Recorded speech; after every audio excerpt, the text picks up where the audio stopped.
something I do for our staff to connect the dots for your brother-in-law. We ask each one of our clients, tell us about a member story every month. And we ask all of our clients for that.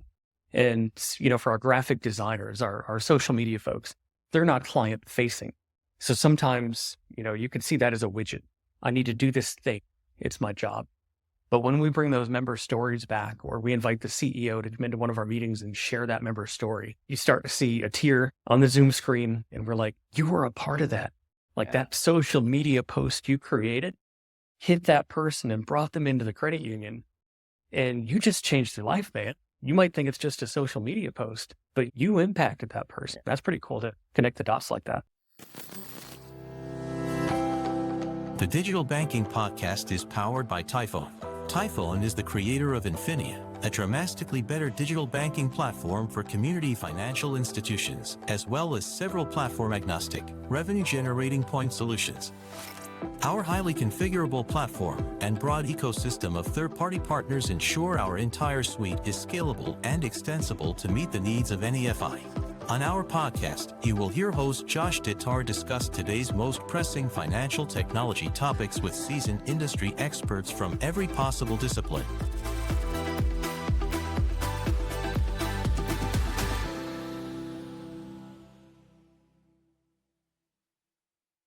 Your podcast hasn't officially made it until there's ads in it. But this is one you're not going to want to skip past. And, well, if you do, feel free to hit that fast forward 15 seconds button twice. Ever wonder what gives me my energy and enthusiasm during these podcasts? Outside of my relentless desire to learn about, connect, share, and build up community FIs and their mission to support the communities they serve. It's coffee, and lots of it. Now, you want to know what's better than your regular old coffee? How about donating $5 to the Children's Miracle Network hospitals through Credit Unions for Kids every time you purchase high-quality, ethically sourced coffee that also provides living wages to coffee farmers? So if you want to listen to this episode with epic levels of caffeine-induced focus and help kids in need, head to javaforkids.org to learn more and buy a bag or 10. Thanks. Welcome to another episode of the Digital Banking Podcast. My guest today is Bo McDonald, the founder and president of Your Marketing Co. Funny story about how Bo and I met, but we'll get into that later. The cliff notes are, Bo has very little interest in small talk. What does that mean, though? That he doesn't want to talk to people? Actually, quite the opposite. He craves talking to people, but in genuinely meaningful conversation. Not just, hey, how are you? How's the weather? Oh, I see you picked the chicken over the steak. It's having deep conversations to truly get to know someone, build a relationship, and find a connection. Bo said this also allows for conversations to be truthful, which is really important. We need to be open and able to talk about the good, the bad, and the ugly in a healthy way. And to do that, you have to have built trust and a relationship, or at least in the early parts of forming the relationship, demonstrate a kind soul with open ears and an open heart. Again, a part of the story of why we're here today. Bo has a long-standing history with credit unions, from his dad's story to his own, to now both sitting on the board of a small credit union to servicing credit unions professionally as well. Bo is dedicated to making impacts and filling his soul with positivity and goodness through travel, art, culture, food, and finding ways to give back and provide those valuable life experiences to others as well. Bo and I have a super exciting conversation teed up today about no joy for credit unions below $10 billion in assets. So with that, let's jump right in. Bo, welcome to the podcast. Oh, that was clickbait right there. No joy under 10 billion. That is this is going to be fun. Well, I mean, that leads right into why we're here today. So funny story. So as a part of one of the areas of wanting to bring about just open conversation through content, news, stories, we have things like our podcast. But one of the other things that we also do is post things like industry news, articles, insights. We allow people to do op-eds. And one of the op-eds that we ran was an op-ed that had a total clickbaity title And I usually shy away from those, but for whatever reason, like I let our marketing team run with this one. And the title literally was No Joy Below 10 Billion in Assets. And we posted it on LinkedIn, and Bo gets all fired up, and he's like, hold on a minute. He's like, there's a lot of joy in credit unions under 10 billion in assets. And kind of back to the intro that I was giving with you, right? That spun off a whole separate conversation between Bo and I.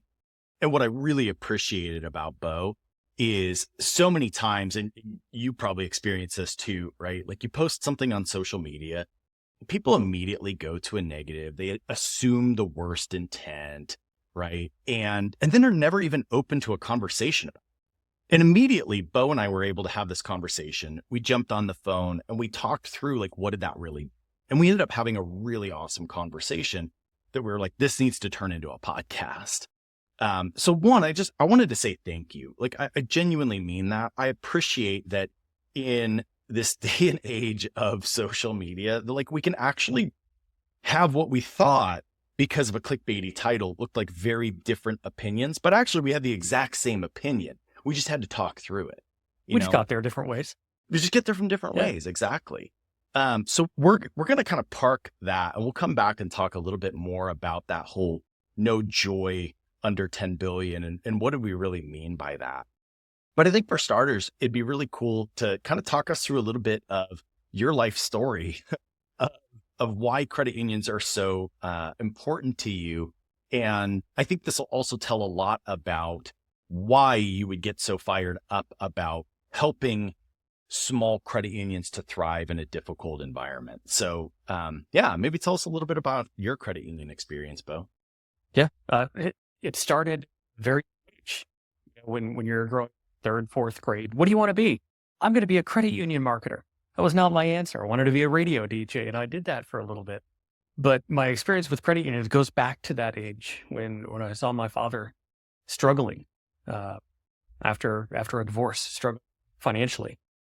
And the credit union stepped up and had some tough conversations with him and offered to help him if he would help himself. And, the short of that is if that one teller at the credit union hadn't built the relationship with him and asked him a question, was used the example, she didn't cross-sell him the credit card that she was supposed to cross-sell people that week. That would have put him in worse financial situation. She was just being a human and said, Paul, you look tired. What's going on? And he shared the story about working multiple jobs just to, try to make ends meet. And when they finally got down to it, it was his credit card debt. And the credit union offered to help him with that. And I look at the ripple effect that had not only on his life where, he's retired and in a beautiful home in Asheville, North Carolina now. Would he have been able to do that if that teller had inserted herself into his life and just offered help? I don't know. You can armchair quarterback that, but I truly believe that was a game changer, a life changer for him.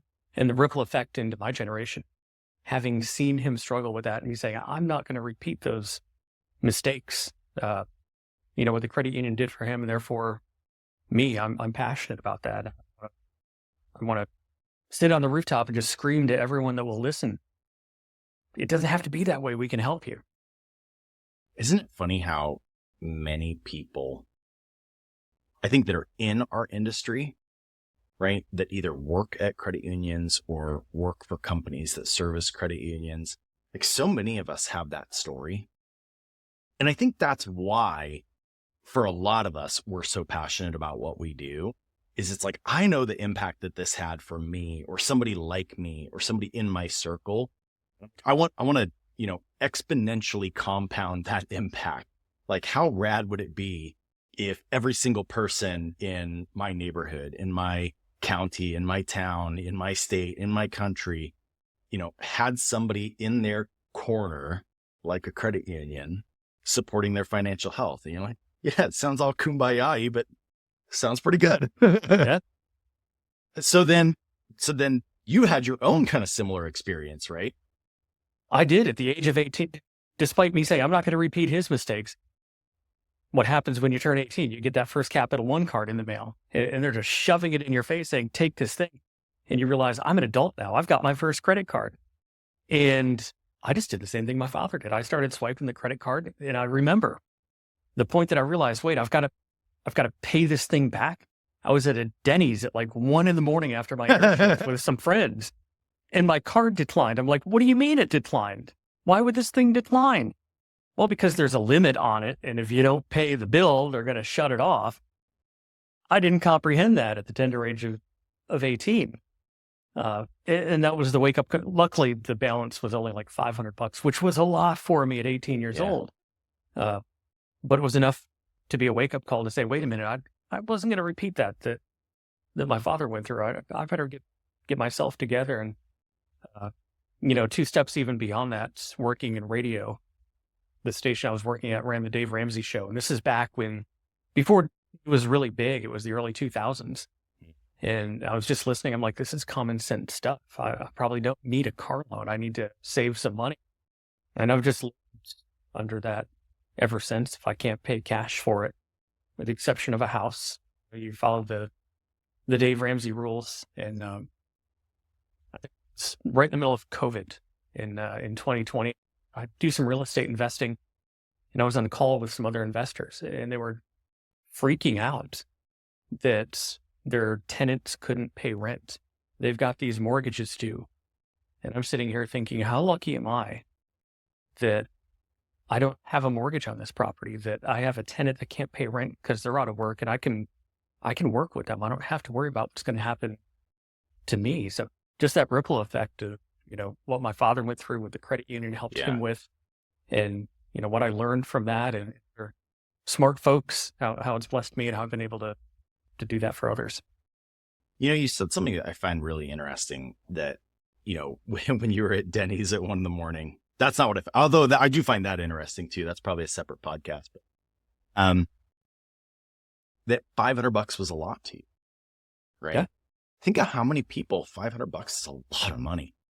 I wish I could regurgitate the stat off the top of my head. I just saw an update to the percentage of people that could not handle a $1,000 surprise expense right now in America.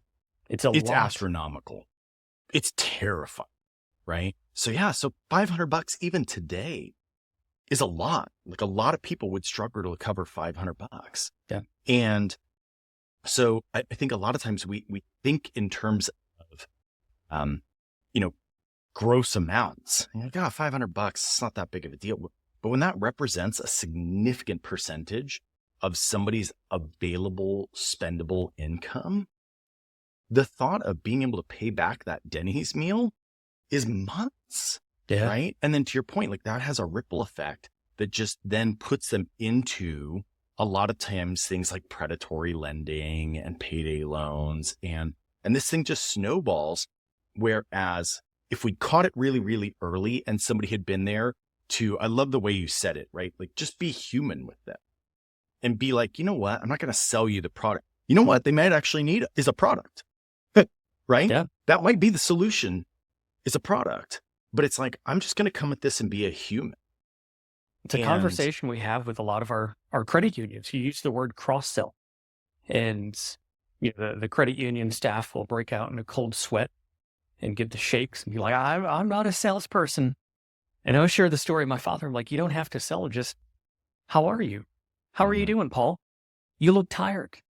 Just ask the question and let them open up. And then if you find a problem, then you can solve it. Well, I think one of the things credit unions do really, really well is kind of like what you were saying about how, to be able to have those difficult conversations with somebody, you have to build trust. You have to build a genuine relationship. But credit unions are actually able to do that in something that I argue is very scary for most people, right? And that's finances. Nobody wants to talk about it. Yeah. And we in America have not cultivated a good culture of talking about our finances, our financial health, and positive and negative products and services and approaches. And I'm not talking about it like a very small level. I'm talking about just at the global scale. Like I don't done a good job of that. And so just like you, I was in the same boat, right? Like that's why I'm so passionate about credit unions. I kept swiping a debit card and kept getting overdrafts and overdraft fees. until, somebody at Bank of America literally told me to take my business somewhere else. And I was lucky enough to work for a company that was the seg of a credit union. And one of the guys I worked with went, had a genuine conversation with me. I was like, "Hey dude, you look sad." And I was like, "Yeah, I literally don't know how to pay my bills. I don't know. I'm struggling." And turned me on to the credit union, and the credit union built a relationship with me and was able to sit me down and go, "Josh, you're an idiot, but it's okay. We love you. We're going to take care of you." Right. But like the attitude and the perspective that they came from, like if I went into, no offense, insert big bank name here, it just wouldn't be that kind of conversation, I don't think. Right. Like maybe you get the right people that care, that still work there. Like I'm not saying that everybody at Wells Fargo or Chase or B of A doesn't care. Right. But just the overall culture of a small credit union is going to be very different. And the conversation's different. Yeah. Just think about the difference that you just shared when Bank of America said, "Take your business elsewhere," versus, "Hey, Josh, you're an idiot. Let us help you with this." Yeah. Very, very different of, we don't even want to deal with you versus let me help you. Let me help you. Yeah.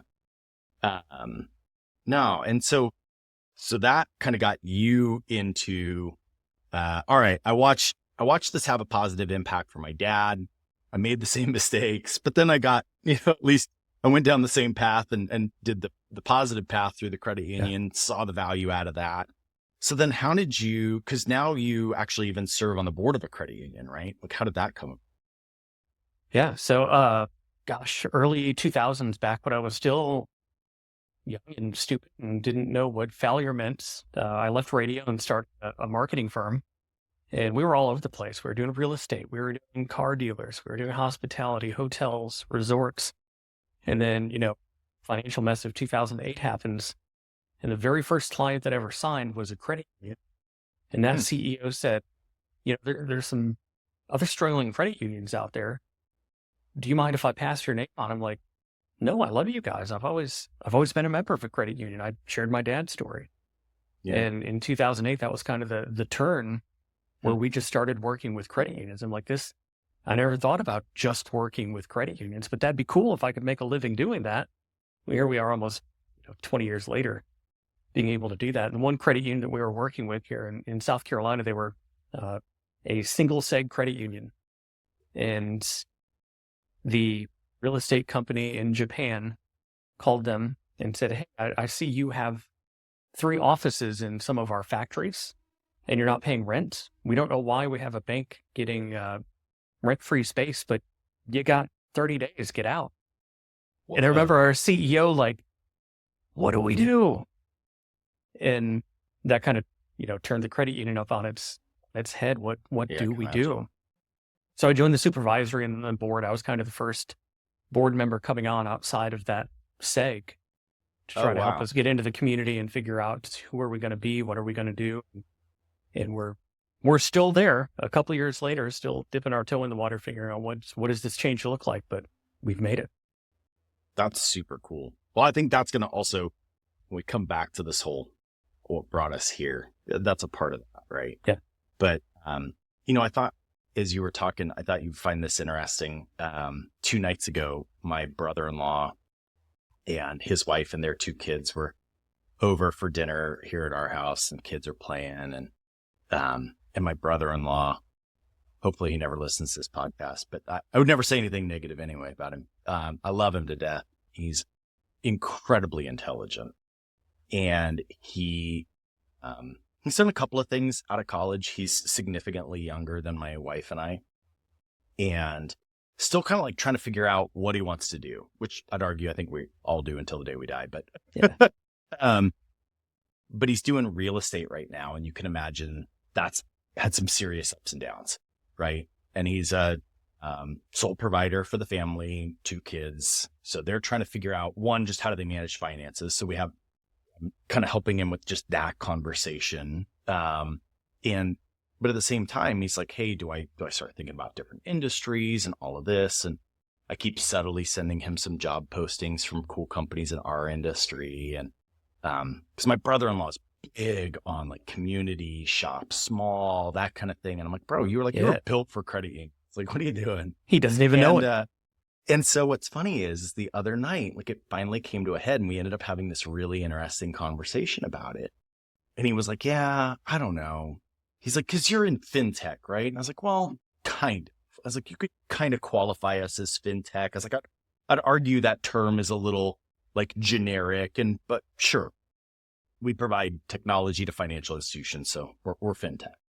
And he was like, I don't know why. He's like, that just like gives me the like weird spidey tingling. He's like, I just don't like it. It just sounds like not something I'd be interested in. I was like, really? Why? And so we kind of start having a conversation about it. And he was like, well, why do you, he's like, you obviously love your job. And he's like, and you're trying to get me into this industry. He's like, why? And I was like, well, one, like I love my company and I love what I get to do. I was like, but weirdly enough, the biggest value for me, I said, is who I service is credit unions and community banks, who I argue are having the biggest positive impacts in our communities. And so I almost get to like, through osmosis of them, feel good that I'm helping the communities, right? Because like if I help them and they help the communities, and it was weird, but it was like this whole light bulb moment. Like he and I have talked about this for forever. And that was the first time that it really sunk in for him. And he was like, oh, that's actually kind of cool. That totally aligns with like my vibe. Yeah. And so it like totally changed his thought process on the whole thing. And it was just, it's about the impact that, you know, credit unions, community banks, the people that are actually like boots on the ground, care about the communities, like the excitement of fulfilling that kind of full circle helping people process, you know. Something I do for our staff and to connect the dots for your brother-in-law. We ask each one of our clients, tell us about a member story every month. So we ask all of our clients for that. And, you know, for our graphic designers, our social media folks, they're not client facing. So sometimes, you know, you can see that as a widget. I need to do this thing. It's my job. But when we bring those member stories back, or we invite the CEO to come into one of our meetings and share that member story, and you start to see a tear on the Zoom screen, and we're like, you were a part of that. Like that social media post you created hit that person and brought them into the credit union, and you just changed their life, man. Like you might think it's just a social media post, but you impacted that person. That's pretty cool to connect the dots like that. That's wild. I know. I tell you what, like if you ever want to like, you know, need to buy stock and tissue, just listen to member stories from people at credit unions. You know, and I think too, that's why I always love talking to folks like yourself, right? That are focused on kind of the marketing and the awareness and the evangelism of credit unions, because I think that's such a huge missed opportunity. You know, I'm putting words in your mouth, but I wouldn't be surprised if you agree with me on this one too. I don't see a lot of credit unions that are telling those stories and really doing it well, because I argue those are the kinds of stories that are going to pull people in, not that you have the best rate on an auto loan. We've got to play that card. We've got to do that. Yes, that's going to get some of the transactional memberships. And hey, if you're just looking for a big indirect auto portfolio, great. Then you're going to win on rates. Don't get me wrong. I agree 100%. Right. But what's going to get those like long-term sticky primary financial institution members that are going to tell their friends? It's through those sob stories. Like, I'm sorry, but it is. We don't see it all the time, but I see it so often when we start working with a new client. Like we lock them in a room for 2 days and we tear everything apart. And more often than not, on day one, before we even start, I hear, we don't know who we are. We don't have a story. And as we start hearing things through that day, and I start putting the pieces together, I realize you have a story, but you're so damn humble. And you're doing the right thing. You're doing what a credit union should be doing. You just don't think that's special because you're doing what you should be doing. You have a story. All these things you've said, we just got to piece it together. And why aren't they telling their story? Some of them just don't have a story. Some of them gotten off track And we'll leave that over on this side. But there's those that they're doing the right thing. They have the stories, but they don't share it because they're just doing what they think they should be doing. It's nothing special to them. They don't see it. They're so humble. I love that you bring that up and said that, because I've had that conversation with a friend who worked at a credit union once, and same kind of thing. Like, they were telling me all these amazing stories. And I was like, this is incredible. Why are you guys not blasting this? And like, what do you mean? That was just like Tuesday. That was like kind of, they had that same realization. They're like, this is just what we do. This is not special. I'm like, no, this is special. Trust me. Like, this is special. They're doing what credit unions should be doing, what they were created for. They may be doing differently, but yeah, how do you get those member stories and connect it to people like your brother-in-law, the members, Exactly, the Pauls, that my fathers that are sitting there with some financial struggle? How do you it's not going to be our rates as low as, or we have good rates, good service. It's, hey, we did this thing. We can do this thing for you. Yep. Fun fact, my brother-in-law's name is Paul too. So maybe this will be we'll revisit this story like 10 years from now and see if it. New podcast, The Two Pauls. The Two Pauls. No, but I think that really does set up, what brought us together, and the conversation that connected the two of us is, I think both of us, you can tell, wholeheartedly believe there is a metric crap load of opportunity for credit unions. And I think it's a really special opportunity. And it's one that provides real meaningful impact in people's lives. But it's a hard time to be a small credit.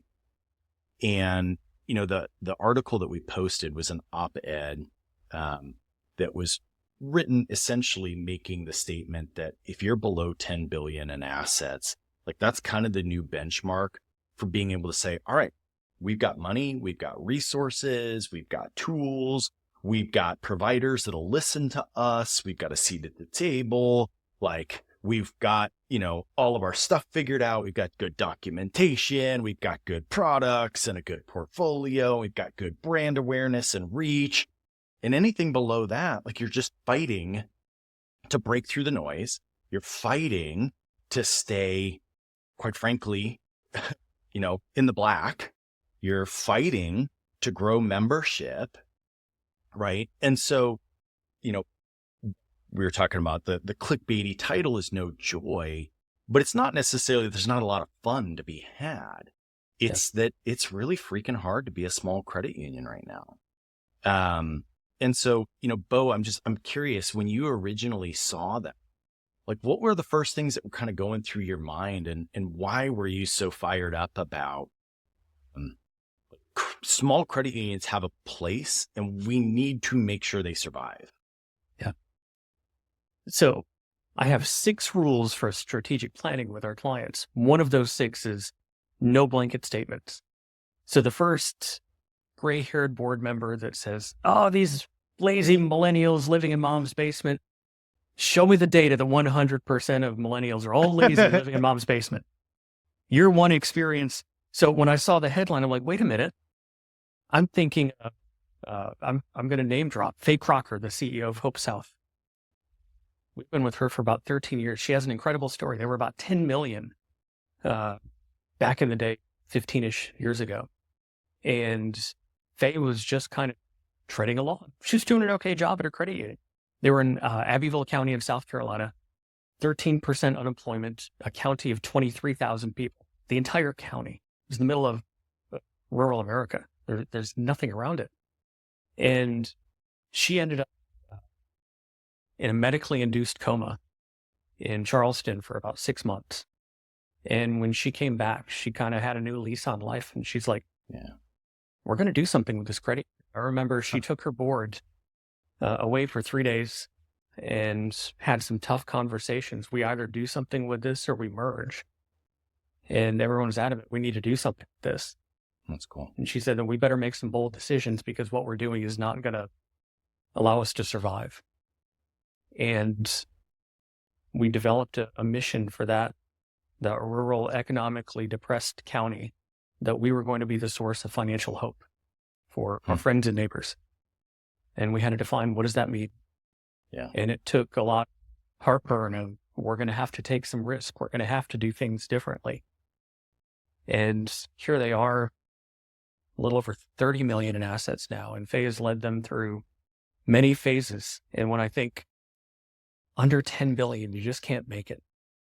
2% ROA, double digit loan growth, membership growth, because they're providing hope.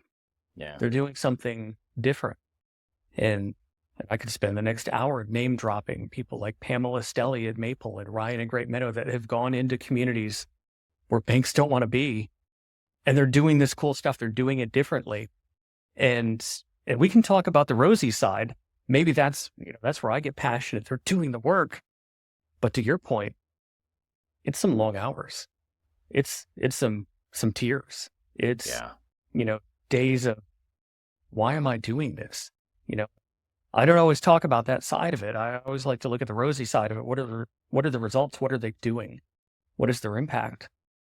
But, for every story like that, every member's story, it's late nights in the office. It's, 2 weeks of examiners in there tearing things apart.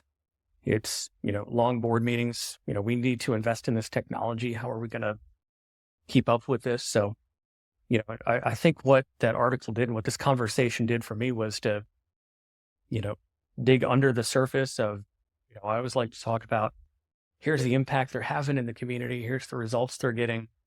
But what you don't see under that iceberg, you've probably seen that visual. It's that motivational quote on LinkedIn. You see this, the peak of the ice, but what's under the water? What's underneath? It's all the stuff that it takes to get us there. And it's not easy. And it's not getting any easier. I love that you shout out Ryan from Great Meadow, because I know Ryan well. And I think he might have emailed you about that same article. Yeah, he did. What's funny is, so I actually didn't realize that you guys were connected. He emailed me about it too. And Ryan and I had a great conversation about it on the side too. So now that connects the dots for me. But I love that you use that example too, because I agree. Like, if you know Ryan well, that he does not have like a just mail it in credit union where they're like, we can just keep doing what we've always been doing. We're crushing it. We're doing great. Like, he's having to work. His whole team works. And I can't tell you how many times I've talked to Ryan and he's like, yeah, man, like I'm working, but I'm driving my son to hockey practice. And then like, I'm going to get home and I got to do this thing. And that is somebody who is just unequivocally committed to doing the under the iceberg, because he will not accept anything less than his credit union making an impact in his community. Right. And so I think that's why, I love that this story specifically sparked so much good conversation. Cause like you were saying, right? I mean, if we're always afraid to have the hard conversations, then they take us by surprise. Yeah. And I don't know when I adopted this, Bo, but I would say in the last couple of years, like I've actually made a physical note to try and be better about this. And it's have the hard conversation today as opposed to tomorrow, because it's going to be a lot harder tomorrow. Right. And it's like, I mean, perfect case in point.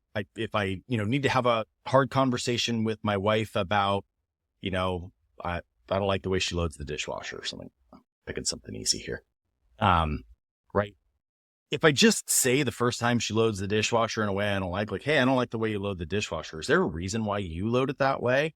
She's like, oh yeah, I load it this way because it's easier for me to do this. And then we have a conversation about it. And like, it's kind of hard because I tell my wife I don't like the way she does something, right? But we get through it. But man, if I let that sucker fester for years, and for years I build up this resentment to how she loads the dishwasher, then probably how that conversation is going to happen is it's going to come to a head when I explode in the kitchen on her, and it's not going to be a healthy dialogue. Yeah. Right. And same kind of thing. Like if we don't talk about the hard conversations, then I think what happens is we talk about this all the time, is the Blockbuster Netflix example, right? We talk about that example all the time, but then I think a lot of times we're not willing to say, okay, so are we actually willing to sit around the room and go, hey, you know what? It's getting really hard to get people to come in and get DVDs from us. And somebody's trying to do it differently. Do we need to change the way we're thinking? Yeah. Right. I won't peel back the curtain too much, but In 2023, when we were coming up on our 15-year anniversary, I had to go to my leadership team and say, we were once the rebels. Like this thing we're doing, there were people doing it, but we came in and did it differently. And we set the tone for what is outsourced marketing and credit unions. And now we're the old guys. We've been around for 15 years. At some point, someone's going to come in and say, look at these old guys doing it the way they did 15 years ago. We can do it better. We can do it faster. We can do it cheaper. And I said, not on my watch. And I think that's the same thing for credit unions. We're afraid to think about it differently and say, who's going to eat our lunch? And what do we do about it? Because it takes the boards the ability to have that conversation. Yeah. And that's scary. Yeah. I always talk about fear. When a board is resistant to change, they're resistant to technology, they're resistant to changing a business model. I don't think it's because they're bad people. It's ignorance. And I don't mean that in a bad way. I mean, where does fear come from? There's a knowledge gap somewhere. So what do you instantly do? You just put up the stop. Nope, we're not going to do that. Instead of saying, let's get perspective. What is this change entail? What does this mean? Let me get comfortable with it so I have all the facts, and then I can make a decision. And I think that's what's holding a lot of credit unions back today. Yeah. Well, I think that's why we encourage that healthy dialogue and that healthy kind of challenge culture. You've got to be able to have that as a part of your internal culture. And again, not to keep harping on it, but that's what I thought was really cool that came out of this conversation about that article is I think that you'd be really, really hard pressed to convince me that it's really, really easy to run a small credit union right now. Yeah. I don't think it is. I talk to them all the time. You talk to them all the time. We both sit on boards of small credit unions. I've seen the internal workings. This stuff is not easy, but it doesn't mean that there aren't people that are crazy passionate and committed to seeing it succeed and are going to. Unequivocally, like a Ryan, right? I know that dude's going to succeed, period in the story, simply because he'll just outwork everybody if that's what it takes. Yeah. And so will his team. And so it's not that it's impossible. And I love your kind of statement, there are no blanket statements. There's no absolute truths to this stuff. But it's hard. It's hard to be a small credit union. But I think for the right people, there's actually a lot of joy in it being hard because that's where the greatest reward comes from, right? I'm sorry, I'm blanking on her name. Please tell me again. But the credit union CEO who kind of had the life epiphany and the change. Faye Crocker. Faye, yeah. So she said, hey, you know what? We're not going to keep doing things the way that we've always done. We're going to change. We're going to have the hard conversation today as opposed to tomorrow when it's too late. And we are going to figure out through determination, through, changing the status quo for who we are, we're going to figure out how to keep doing what's important to us and it's core to our mission, which is, helping the community that we serve. That's pretty cool. There's a lot of opportunity in that, but it comes with having to have some hard conversations and having to put in some work. It is what it is. Yeah. It's a tough conversation, but one of my favorite things to do when I encounter a board that's resistant to change, and I know they care about the credit, I have to pause and say, Jim, board member, whatever your name is, tell me about when you joined the credit union 30 years ago. And you get those passionate stories about, I first started working for this company and my boss said I had to join the credit union. So I joined the credit union because we didn't have to market back then. We just had the HR person take you by the hand, walk you into the office, and you just opened up your account. It was magic. And I get such great stories about, my first car and they helped me do this thing. And when I have to point it back and say, why would you keep the next generation from having the same opportunity? You're holding the credit union so close to your heart. You don't want to change. You don't want to think about doing things differently. You had this awesome opportunity that changed your life. Why wouldn't you give that to the next generation? And that starts to open up the conversation of, well, I'm not doing that. let's think about the decisions or not making decisions and how that's impacting your ability to serve that next generation. That same story you just gave me isn't going to be possible if we don't make changes. Yeah. And like you said, I mean, and sometimes those changes we avoid simply because of fear. I don't know what I don't know. It's actually really cool how this worked out. I didn't plan it this way. But if you're listening to this episode and you haven't already listened to the one that came before it, please go listen to that next. And it's with Melanie Kennedy. And Melanie's credit union went full digital, closed all their branches. And they did it pre-pandemic. It kind of funny story she tells in the podcast, how the pandemic actually timed perfectly. And they basically closing their branches during the pandemic. And so like it made it easier for the member transition because they kind of thought it was just because of the pandemic. But she was like, no, but like Board and I had been working on this for a long time beforehand. But to your point, Bo, like they kind of had some conversations about, they were like, hey, look, like we're trying to be all things to everybody and it ain't working. And we are struggling to be operationally efficient with the overhead of branches and people and all of the things that come along with that. What if we just do something different? What would that look like? And what I think was really cool is Melanie will tell you, it was actually her that said, what if we went branchless? Like, what would that look like? What would that mean? And she was like, well, time out. Let's unpack that. What would that mean? What would that look like? And that led to a series of really deep conversations. And ultimately, she moved their credit union to a full digital only credit union. And they're killing it. Right? And her and her team are having a lot of fun. I think that's where great ideas come from. If her board had said, or she had said, let's shut all of our branches. There's a lot of folks that would kill it right there. And they don't even get to the conversation about what does that look like? We hired an improv comedy group a couple of years ago to join for our client meeting. And we walked all of our clients through an improv class. And one of the games we played was yes and. And an example is you sit in a chair and someone else is sitting next to you. They have to say, the grass is blue and the sky is green. You obviously know that's wrong. And you say, yes, and you build on that story. And the whole point of that was, well, let's shut all of our branches. You could kill that idea right there by saying, that's stupid. That'll never work. Or you could say, what if we did shut all of our branches? What if we did this? And it may not be the thing, but if you don't explore it, you're never going to find that idea.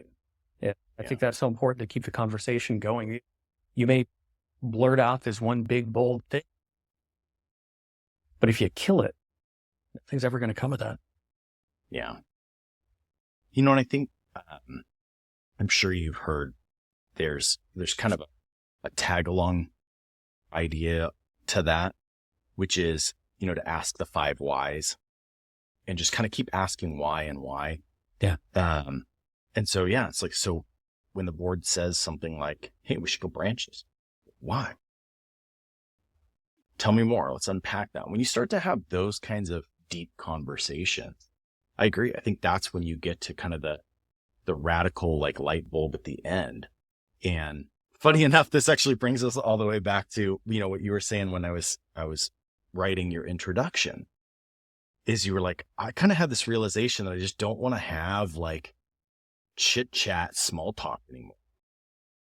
Like you pass somebody in the grocery store and they're like, hey, how are you? And you're like, good. How are you? Good. That's like it. You know what I mean? It's like, there's kind of these social norms that we have around small talk, but you don't really actually learn anything from it. You don't actually build anything out of it. And so, you were talking about how you want to actually say, okay, no, what, you know what? Like, look, we're going to talk. Yeah. Like, and we're going to create a safe space to have really truthful conversation.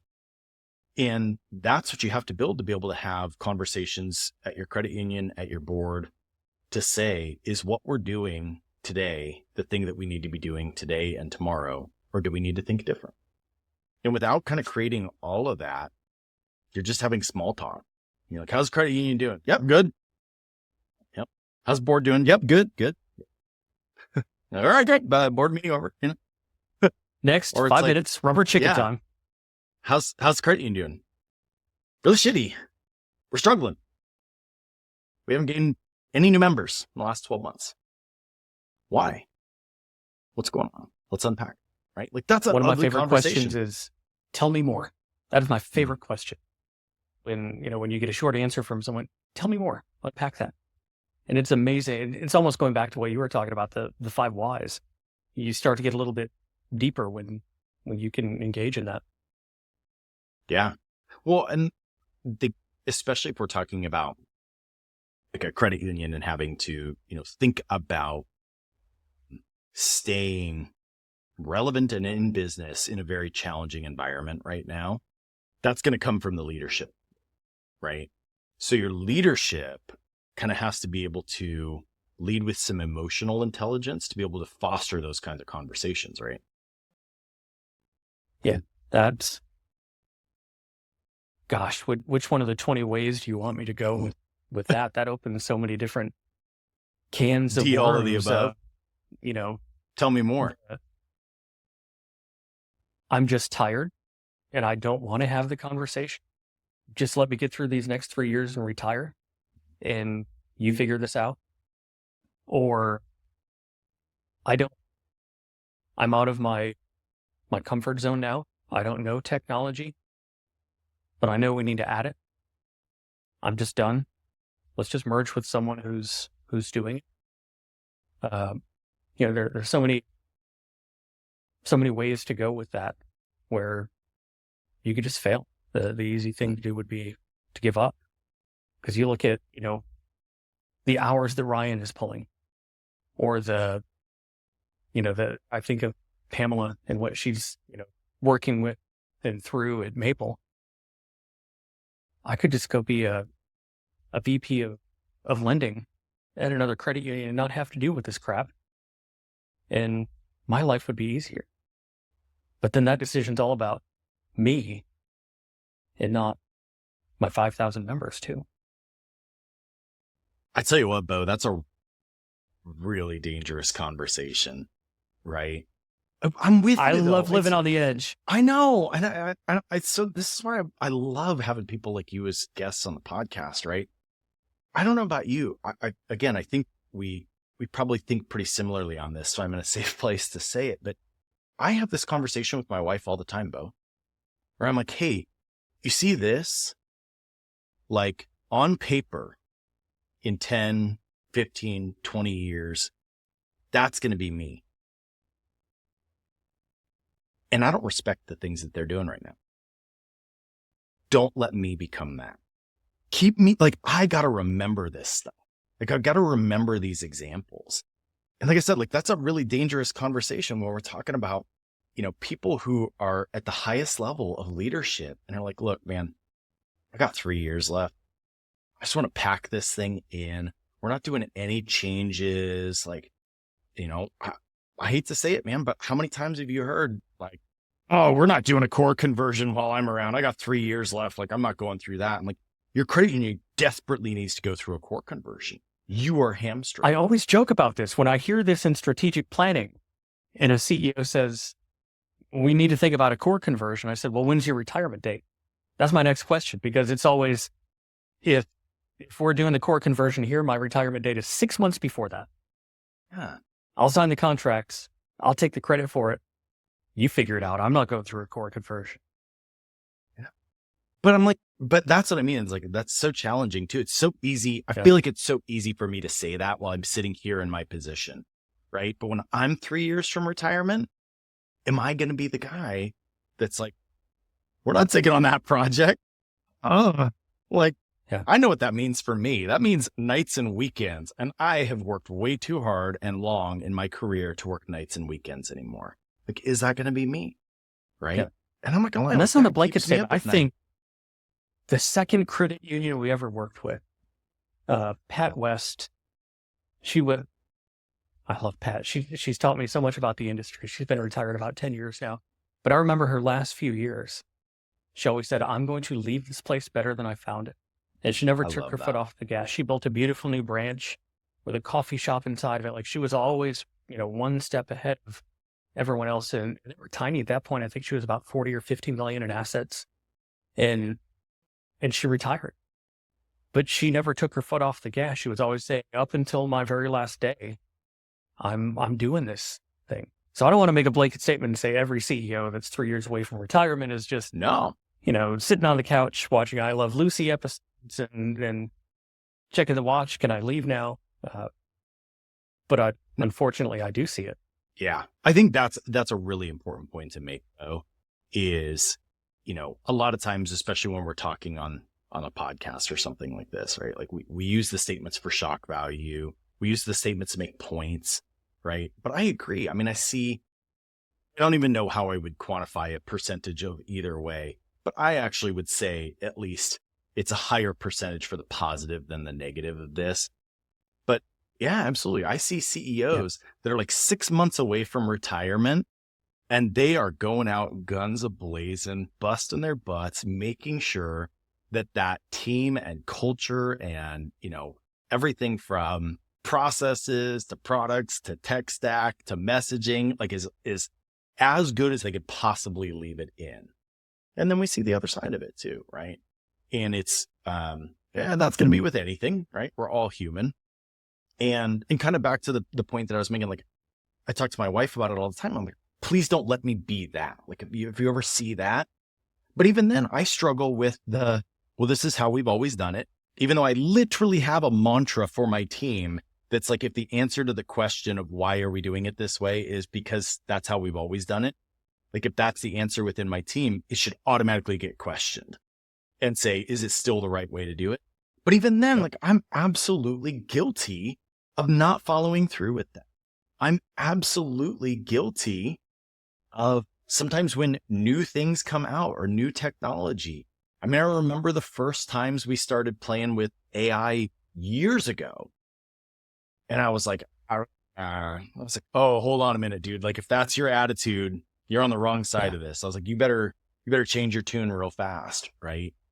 But we get caught in those. We get caught in those, human traits of ourselves. And like, you know what? No, I've got this figured out. I know how to do it my way. I don't want to try and figure out something new. And then you're like, well, the only way to evolve is to evolve. And you got to innovate. You got to think differently. Times change. My word of the year this year change is with them, or curious. You can go the way of the dodo bird. And I specifically picked that.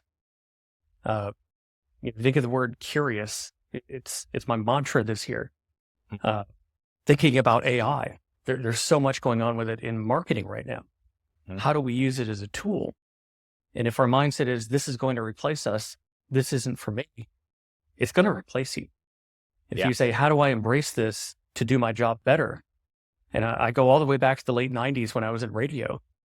And we had CD players in there, we had cart machines, we had reel-to-reel in the studio.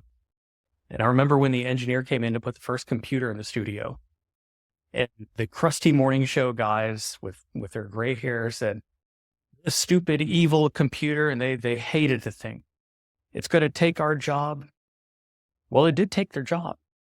But then there were people like me, and I this is why I'm so adamant about my word of the year this year being curious, because I don't want to be those guys. I want to look at AI this year and be like, what cool stuff can we do with that to make our work better, to be more efficient, and be better stewards of our clients' time? Yeah. Instead of just saying, no, this thing is going to take our job. Be curious about it and let's figure it out. Because I remember so many times as a young 20-something making a very, very bold statements. I will never fill in the blank. And then 15 or 20 years later, I've got to eat those words because I find myself doing this thing I said I'll never do. Yep. So just embracing the curiosity and, being open to stuff. It's funny. I back to like some, brutal transparency. I think one of the things I've tried to embrace a lot more of AI for is, what are the things that I really want to do? I just don't think I have time for. I found that to be a really good like litmus test for, can I use AI to help with this? But literally, like we were just saying, how many times do you fall prey to the thing that you're preaching against? I'm not even kidding, Bo. Right on my whiteboard right here next to me, it's probably I have like a glass whiteboard that I just use a dry erase marker on. It's where I take a lot of my like notes or things I need to follow up on, et cetera. So it's right in front of my face. This one's probably like so etched into my whiteboard that it probably is not dry erase anymore. It's probably like a permanent fixture. And I'm looking at it, I'm like, you dingbat. I know how I can use AI to help me get that off my whiteboard. But it's been sitting there forever. Literally, like just this conversation gave me that realization, right? So it's just about thinking about things differently sometimes and being able to say like, oh, you know what? I know how I was thinking about solving that, but that was using yesterday's tools, yesterday's thought process. I know how I can solve that with today's tools and today's thought process. And I know how I can get that off my whiteboard. Bringing it back to some credit union philosophy, one of my favorite sayings, I'm going to butcher it. It's not going to be verbatim.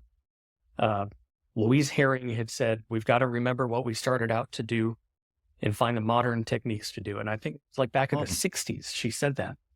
And I can't think of anything more relevant today for credit unions to look at and say, let's not stray from our why, but let's be relevant today and use the technology we need to and policies and processes and be better today with it. Well, and that kind of brings us back to what you were talking about earlier, opening up the can of worms of like leading with emotional intelligence, right? I would say that's a great example of leading with a really high emotional IQ is, all right, like, why are we here in the first place? Yeah. And then how do we stay true to that and not change that, but how do we change to continue to do that in a different world? You asked me what drives me. Reading drives me. And there's an awesome book that I read maybe once a year just to give me perspective. It's called Kill the Company. And it walks you through this exercise. Let's pretend that you left your company and you were starting out to put your company out of business. You were creating this new thing. And you write this business plan because you know the weaknesses of your company. If you're doing it like from the heart, for real, not just, everything's fine. You write this business plan and then you compare that to what you're doing. And you really start to get the heartburn of, wow, what if a competitor actually did this? We'd be screwed. And you either say, let's pack it up, we could never do this, or you start fighting like hell to figure out how do we shore up these things and make sure someone doesn't come in and eat our lunch for us. Yeah. So apply that to, what do you think are some of the challenges that small credit unions are facing right now that is making it hard to be under 10 billion? What do you think are some of the challenges and maybe some ways of thinking about how to at least have the right dialogue within your credit union to set yourself up for a path for success? Mindset and perspective. I'm really going to just make it sound way easier than it is. But I think it goes back to technology and relevancy. There was a point that there was a credit union, someone had applied for membership and they got denied. They're like, what? What do you mean I got denied? Well, they didn't really have a lot of debt. They had one credit card they paid off. And one of the questions in the online account opening thing was, what is the balance of your credit card? They didn't know. They paid off every month. So the online application denied the membership. The credit union never followed up. So when they're saying, we're not growing members, yet there's people trying to become members, our technology is subpar, and we don't question it. That's one example of you're under 10 billion. they're not having any joy. If you look at their numbers, there's no joy in that credit union. And, you know, it's curiosity. What does that look like today? We can't afford to. To me, it's mindset. It's pure mindset. We could never invest $100,000 in this technology because as a board member, if I'm a teacher, if I'm a bus driver, if I'm a factory worker, to me, my personal bias is $100,000 is a lot of money. We could never afford that. But when you're sitting on 13% capital, you could take $100,000 and go flush it down the toilet. Your capital would never be impacted. So to me, it's mindset, perspective, and decision making. I think it's a really good perspective on that. I really agree, because I think, to your point, right, like the world is changing significantly. And if you look at the average age of members, and again, I don't want to classify everybody in the same category, but let's just say it's on the higher end, okay, in terms of age. And that's also where the vast majority of your credit union's assets live, is with those aging out members. Well, I don't mean to sound morbid, but let's have the tough conversation. What happens when they die? They're going to. We're all going to. They're going to die. What happens when they die? Where, one, are their deposits going to go? Who's going to get them? Okay. They're either going to do what I keep trying to tell my dad to do, Bo, but I know he's just never going to listen. Hopefully they do what I keep telling my dad, which is die without a penny to your name. Like, I want nothing. You worked hard for it. You enjoy it. Like, you get down to those final years, like, go take that trip to Greece you've always wanted to take, right? Like, I don't need that money. So hopefully it's that, maybe, but then all those assets are gone. They spent them all. Or they die with some assets. Who gets them? And where do they bank? Is it with your credit union? It is a ticking time bomb. Right? Now, hopefully there's a lot of stories like yours where, you know, you saw your dad's, you know, experience with a credit union, and you became a credit union member, had your own experience, and that gets passed down, right? But by and large, our younger generations are heavy digital. But what I find really interesting about our younger generations, and again, we can't classify them all. They're not all, you know, eating Cheetos in mom's basement. But I think a lot of what you're seeing in the younger generations is this really strong desire to shop local, to shop small, to be community and impact oriented. And there's a lot of data that supports that younger consumers spend their money and want to do business with businesses that align to them culturally, philosophically, morally, etc. Right? If you think about it, credit unions like checkmark the biggest box, and that one from financial services, right? We're just not telling that story. We're not telling the story, but two, Venmo's just making it too darn easy from a technology standpoint. And so, you know, you'll see this research time and time again. I know, like, Cornerstone has done some phenomenal research in this area, that these younger consumers especially really want to do business with like a credit union, but 9 times out of 10, they choose a fintech or a neobank or something that's not even traditional financial services like Venmo, simply because of technology. And what I think is interesting about that is it's, I argue, way easier for a credit union to change its technology than for Venmo to change its culture and philosophy of how it takes care of you and your community, right? So people are clamoring to do business with you. We're just making it tough. So here's, I know we're getting close on time. I'll just throw this grenade in the middle of the conversation. We'll leave it where it lies. Our legacy cores are not doing us any favors with our credit unions that want to invest in technology. And, you know, as a $50 million credit union, what core do you go to? Who's going to listen to you? Who's going to be an advocate for you and help you with your technology. That's a big battle. Yeah. I mean, Bo, this is why hey, I'll stick my stake in the ground, man. And this is not a shameless plug for me. This is if you're a credit union, you are trying to sell future members on a relationship. Why are you having transactional relationships with your vendors? Yes. They should be relational relationships. Because I'm with you, man. If you want somebody that's going to help you ask the tough questions, that's going to help you push the envelope, that's going to have a seat at the table for you, you can have that with very big companies. Don't get me wrong. It's just that's got to be the culture of that organization, right? You could be the size of, any of the big names in our industry and have a culture of it. And I would argue there's a handful that do, right? But there's also a bunch that don't.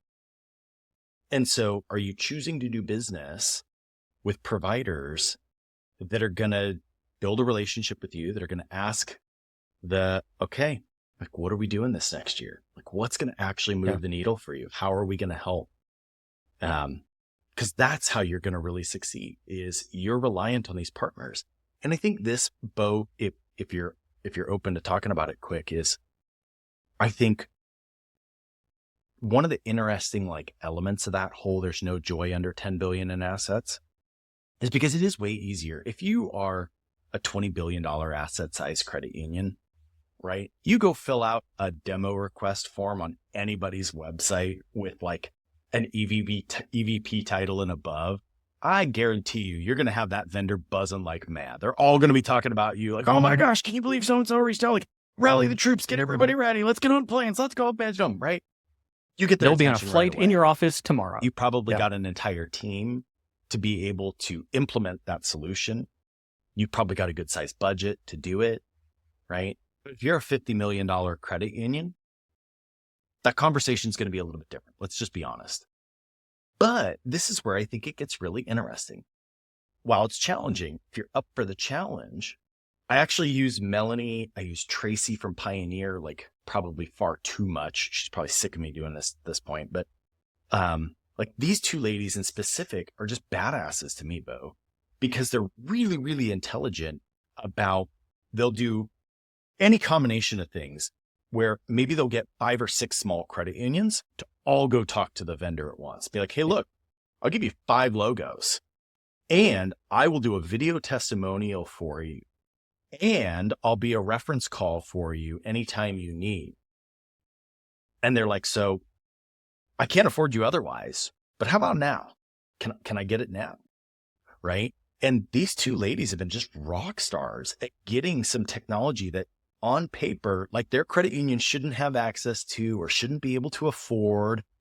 And not only do they have it, I'd argue they had it before a lot of credit unions 10 times their size, because they were just able to move fast, execute, have a direction, be willing to change, and then get after it because they're hungry. So I think kind of back to the whole purpose of this whole episode, right, is I think it's really challenging to be a small credit union, but there's a lot of joy if you're up for the challenge. Yeah. To me, it's no different than running a small business. You're going to work harder in a different way than the CEO of Microsoft. Like Ryan, he's going to be on a call doing work while he's taking his kid to hockey practice. That's not very sexy for a family man, but it gets the job done. And he sees the joy on the other side of it. And I think that's where the joy comes from, is the outcome. It's not in the daily, dealing with Examiner, worrying about technology and, staffing is a big thing these days. That's not where the joy is.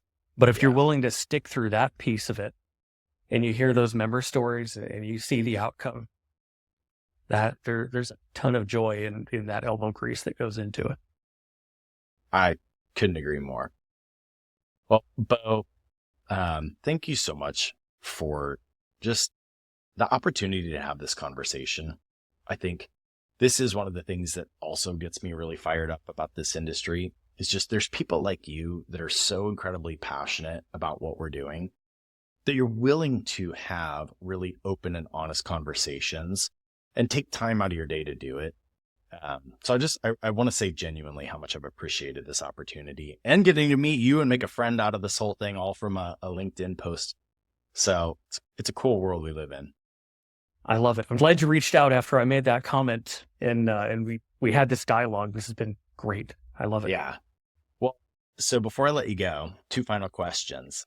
So where do Yes. you go to stay up to date on what's happening in the industry?